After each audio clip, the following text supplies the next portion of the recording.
അപ്പോൾ ഗൈസ് കൂടംപ്രോയുടെ പുതിയൊരു വീഡിയോയിലേക്ക് എന്ന് പറഞ്ഞ് ഞാൻ തുടങ്ങുന്നില്ല. കാരണം എന്താണെന്ന് വെച്ചാൽ ഇത് പഴയ വീഡിയോ 2023 എടുത്ത വീഡിയോ ആണ്. സംഭവം എന്താണെന്ന് വെച്ചാൽ 2023 മാർച്ച് മാസം ഞാൻ ഒമാനിൽ നിന്ന് റിട്ടേൺ വന്നിട്ട് ഡയറക്റ്റ് കയറിയത് നമ്മുടെ L&T മൈക്രോ ഫിനാൻസിൽ സെയിൽസ് സെക്ഷനിലോട്ട് കയറി. അപ്പോൾ അവിടെ കയറി 2 ആഴ്ച കഴിഞ്ഞപ്പോഴത്തേക്കും നമുക്ക് ട്രെയിനിങ് ഉണ്ടായിരുന്നു കൊച്ചി വെച്ച്. ഫ്ലാറ്റിൻ്റെ പേര് ഞാൻ ഓർക്കുന്നില്ല ഗൈസ്. അതുപോലെ അപ്പം 10-60 പിള്ളേരുണ്ടായിരുന്നു ബോയ്സും ഗേൾസുമായിട്ട്. പല കേരളത്തിൻ്റെ ഫുൾ 14 ജില്ലകളിൽ നിന്ന് വന്ന പിള്ളേരുണ്ടായിരുന്നു, ഗേൾസും ബോയ്സുമായിട്ട്. അപ്പോൾ ഒരു റൂമിൽ 2 പേര് വെച്ചായിരുന്നു. അങ്ങനെ ആ ഫ്ലാറ്റിൽ വെച്ച് എടുത്ത വീഡിയോസാണ് കേട്ടോ. അവിടെ വെച്ച് ആ സമയത്ത് ഞാൻ യൂട്യൂബ് ചാനലൊന്നും തുടങ്ങിയിട്ടില്ലായിരുന്നു, ജസ്റ്റ് വീഡിയോ എടുത്ത് വെച്ചതേ ഉള്ളൂ. അപ്പം ഇപ്പോൾ അത് ജസ്റ്റ് അപ്ലോഡ് ചെയ്യുന്നതേ ഉള്ളൂ കേട്ടോ. സൗണ്ട് ഞാൻ 2025 സൗണ്ടാണ്, വീഡിയോ 2023. ഇത് എൻ്റെ റൂമിൽ ഞാനൊരു കൊല്ലംകാരനാണെന്ന് തോന്നുന്നു, പയ്യനുമായിരുന്നു, ഞങ്ങൾ 2 പേരുമായിരുന്നു.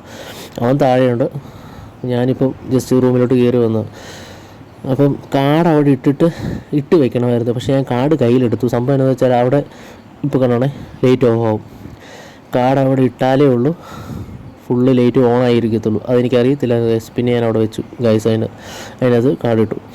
ഈ ടൈമിൽ എനിക്ക് എൻ്റെ വെയിറ്റ് എന്ന് പറഞ്ഞാൽ 85-90 ആയിരുന്നു. 2025 ആയപ്പോഴത്തേക്കും അത് 106 കിലോ ആയി ഫുഡിൻ്റെ കേട്ടോ. പിന്നെ ബാത്റൂമിൽ നിന്ന് ഓപ്പൺ ആക്കുമ്പോഴത്തേക്കും ബെഡ്റൂം കാണാം കട്ടൻ മാറ്റുമ്പോഴത്തേക്കും. അതുപോലെ തന്നെ ഇവിടെ എല്ലാം തേയിലപ്പൊടി, കാപ്പിപ്പൊടി, പഞ്ചസാര എല്ലാം ഇതുപോലെ പാക്ക് ചെയ്ത് സെറ്റ് ചെയ്ത് വെച്ചിരിക്കുമായിരിക്കും. 2 ബെഡ്റൂമുണ്ട്, 2 പേർക്കുള്ളത്. ഈ കർട്ടൻ മാറ്റുമ്പോഴത്തേക്കും ഒരു അന്യായ വ്യൂ കേട്ടോ. ഗായ്സ് നോക്കി, മരം മുട്ടി നിൽക്കുന്ന കെട്ടിടങ്ങളാണ് ഫുള്ള്. ഇവിടുത്തെ ഫുഡും കാര്യങ്ങളൊന്നും ഒരു രക്ഷയില്ല കേട്ടോ. ഫുഡിൻ്റെ ഒന്നും ഞാൻ വീഡിയോ എടുത്തില്ലായിരുന്നു, കാരണം അന്ന് നോയമ്പായിരുന്നു. അതുകൊണ്ട് അതൊന്നും എടുക്കാൻ പറ്റില്ല. TV കാര്യങ്ങൾ എല്ലാം സെറ്റപ്പ് ഉണ്ടോ, പൈസ ഒന്നും മുടക്കേണ്ട ആവശ്യമൊന്നുമില്ല, എല്ലാം ഫ്രീ ആയിരുന്നു. ബോഡി ഷേപ്പ് കണ്ടോ ഗൈസ്.